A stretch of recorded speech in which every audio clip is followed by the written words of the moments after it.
Hoy nos vamos a centrar en la artista asturiana procedente de Grado, Carmen Tamargo. Y para ello vamos a hacer algo un poco diferente. Normalmente tenemos la visión del artista, la visión del educador, del museo. Hoy vamos a contar con la visión del público. Y para ello nos va a acompañar Patricia Carcedo. Patricia ha sido compañera nuestra durante los últimos meses, ha estado en prácticas de comunicación y nos va a dar su visión.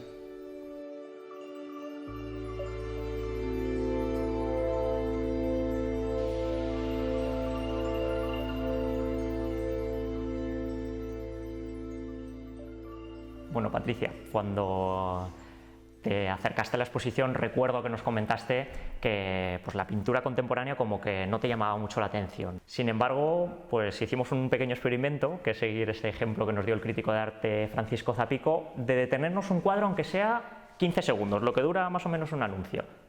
¿Cuál fue tu experiencia con este cuadro? Bueno, pues como bien dices, el arte contemporáneo es cierto que no lograba entenderlo del todo, ¿no? Era como un poco ajeno a mí. Sin embargo, gracias a esto que me has dicho, ¿no? De pararte delante de un cuadro, verlo durante unos segundos, tomarte un tiempo, poco a poco el cuadro se empieza como a abrir y a mostrarse, ¿no? Te empieza a contar una historia. ¿Qué es lo primero que te llegó del cuadro? ¿Qué sensaciones?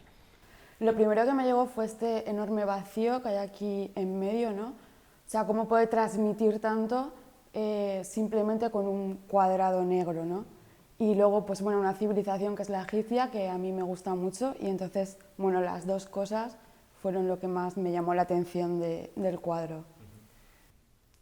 De alguna manera también nos acercamos a cómo leer el cuadro. ¿Cómo leíste tú el cuadro? Porque muchas veces leer lo atribuimos a los libros, pero también podemos leer el cuadro. ¿Cómo te acercaste tú? Para mí, como lo más destacado fue justo esto era como el final del cuadro, con lo cual el principio era allí. Entonces, para mí la forma de leerlo es como un libro con dos párrafos casi, ¿no? Primero la parte de arriba y después la parte de abajo hasta llegar al final. La parte de arriba da como una sensación de caos, ¿no? O sea, tiene ahí unos toques como rojos, como de sangre, como cosas así muy caóticas. Y bueno, luego si seguimos, ¿no? Pues eso, al final aquí hay un vacío, como que algo finaliza, ¿no? Por así decirlo. Claro, conociendo la obra del título, ¿no? De Hatshepsut, de alguna manera está acorde, ¿no? con su historia, ¿no? ¿Quién fue Hatshepsut?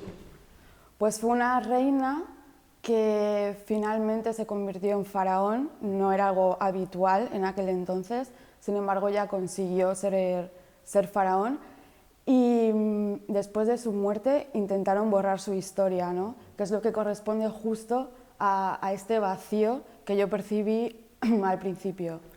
Exactamente, justo Hatshepsut, pues eso, como muy bien estabas comentando tú, Patricia, ¿no? Del antiguo Egipto,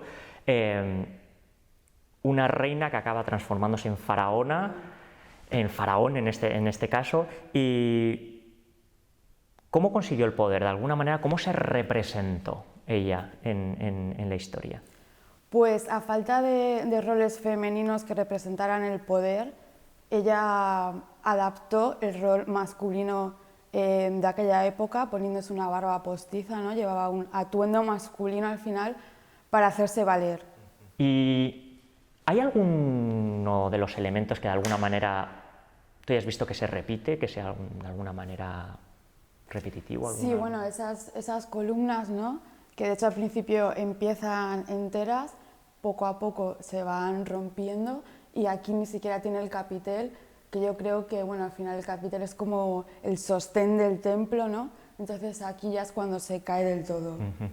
Claro, ese templo funerario que tenemos en Bel Sahari, en Egipto, que cuenta con estas columnas, ¿no? Tan impresionantes y cómo de alguna manera se va derrumbando, ¿no? Cómo ese mundo incluso es borrada, ¿no? Sus nombres como figura dentro de la lista de los reyes es borrada, incluso por los historiadores contemporáneos dentro de la historiografía muchas veces también pues ignorada, y sin embargo la artista nos recupera la figura que de alguna manera va a recuperar en otras obras, ¿no? Luego ya investigando hemos visto que Carmen, pues incluso también con Orgullo y Perjuicio, ¿no? De Jane Austen, ayuda a traer esas figuras femeninas al hoy, ¿no?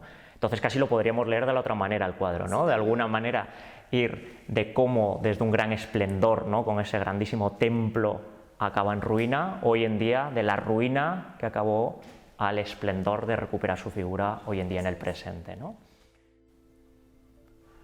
Bueno, a la hora de hablar un paisaje podemos recordar también a George Simmel, ¿no? Que nos decía que diferenciándolo un poco de la naturaleza es un fragmento de naturaleza, en este caso un fragmento de historia, podríamos decir también, ¿no?